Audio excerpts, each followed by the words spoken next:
നമസ്കാരം, ഞാൻ Vishnu Narayan. Wish four എക്സിൻ്റെ NLP സീരീസിലെ മറ്റൊരു എപ്പിസോഡിലേക്ക് നിങ്ങൾ എല്ലാവർക്കും സ്വാഗതം. കഴിഞ്ഞ പ്രാവശ്യം നമ്മൾ എക്കോളജിയെക്കുറിച്ചും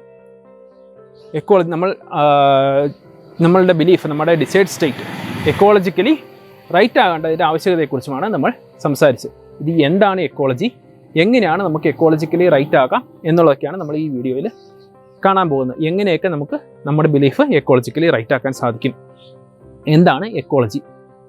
എക്കോളജി എന്നാൽ ഒരു ഫുൾ സിസ്റ്റത്തിനുള്ള ഒരു ഓവറോൾ കൺസേൺ ആണ് നമ്മൾ എക്കോളജി എന്ന് പറയുന്നത്. ഒരു ഉദാഹരണം പറഞ്ഞാൽ,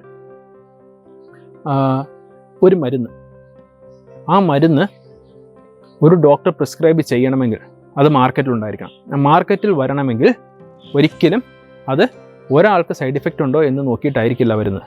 മജോറിറ്റിക്ക് സൈഡ് ഇഫക്ട്സ് ഉണ്ടോ, ഒരു ബിഗർ കമ്മ്യൂണിറ്റിക്ക് സൈഡ് ഇഫക്റ്റ് ഉണ്ടോ എന്നറിഞ്ഞതിന് ശേഷം മാത്രമായിരിക്കും, ഒരു വൈഡർ സിസ്റ്റത്തിൽ എന്തെങ്കിലും അതൊരു നെഗറ്റീവ് ഇമ്പാക്റ്റ് ഉണ്ടെന്ന് അനാലിസിസ് നടത്തിയതിന് ശേഷം മാത്രമായിരിക്കും മരുന്ന് മാർക്കറ്റിൽ വരിക. അതുപോലെ തന്നെയാണ് നമ്മുടെ ഡിസൈഡ് സ്റ്റേറ്റും എക്കോളജിക്കലി റൈറ്റ് ആകണമെങ്കിൽ ഒരു വൈഡർ ഓഡിയൻസിന്, ഒരു വലിയ വിഭാഗം ആൾക്കാർക്ക് അല്ലെങ്കിൽ മജോറിറ്റിക്ക് ദോഷമുണ്ടാകാത്ത രീതിയിലായിരിക്കണം നമ്മുടെ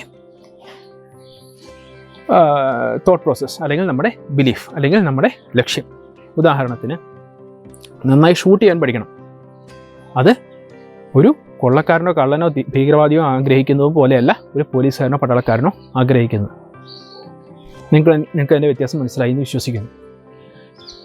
നമ്മളുടെ ലക്ഷ്യം എന്ന് പറയുന്നത് എക്കോളജിയുമായിട്ടൊരു ഹാർമണിയിലെത്തുക, ഒരു താതാത്മ്യം അല്ലെങ്കിൽ ഒരു രമ്യതയിലെത്തുക.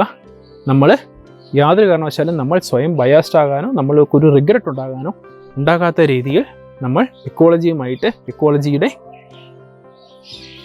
റിസൾട്ട്സുമായിട്ട് ഒത്തുചേർന്നിട്ട് വേണം നമ്മൾ നമ്മുടെ ഒരു ബിലീഫ് തിരഞ്ഞെടുക്കുക എന്നുള്ളതാണ് എക്കോളജി കൊണ്ട് ഉദ്ദേശിക്കുന്നത്. ഇനി രണ്ട് തരത്തിലുള്ള എക്കോളജികളാണുള്ള, ഇൻറ്റേർണൽ എക്കോളജിയും എക്സ്റ്റേണൽ എക്കോളജി. ഇൻറ്റേർണൽ എക്കോളജി എന്ന് പറയുന്നത് നമ്മൾ സ്വയം ഫീലിങ്സിനെ കുറിച്ച് ചിന്തിക്കുന്നതിനാണ് ഇൻറ്റേർണൽ എക്കോളജി എന്ന് പറയുന്നത്.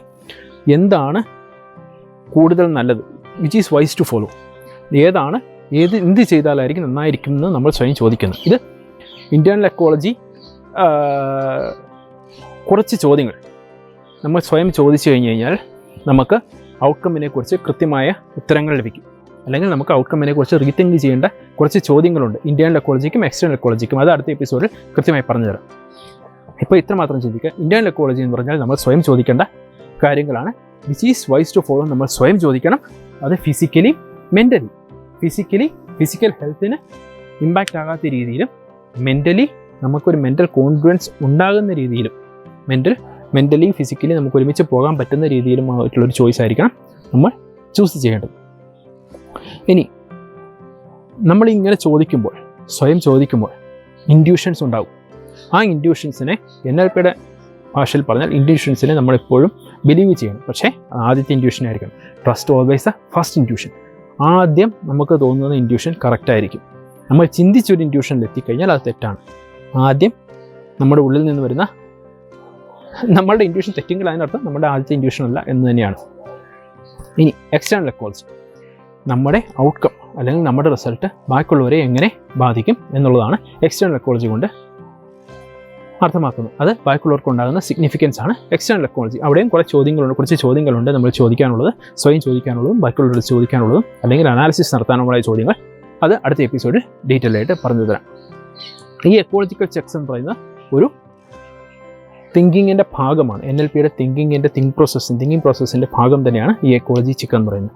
ഈ ഒപ്റ്റിമൈസേഷൻ, ഇൻറ്റേർണൽ എക്സ്റ്റേണൽ എക്കോളജി, നമ്മുടെ മൈൻഡ് സെറ്റുമായിട്ടുള്ളൊരു ഒപ്റ്റിമൈസേഷൻ എന്ന് പറയുന്നത് നല്ലപോലെ ബാലൻസ് ആയി തന്നെ നിൽക്കണം.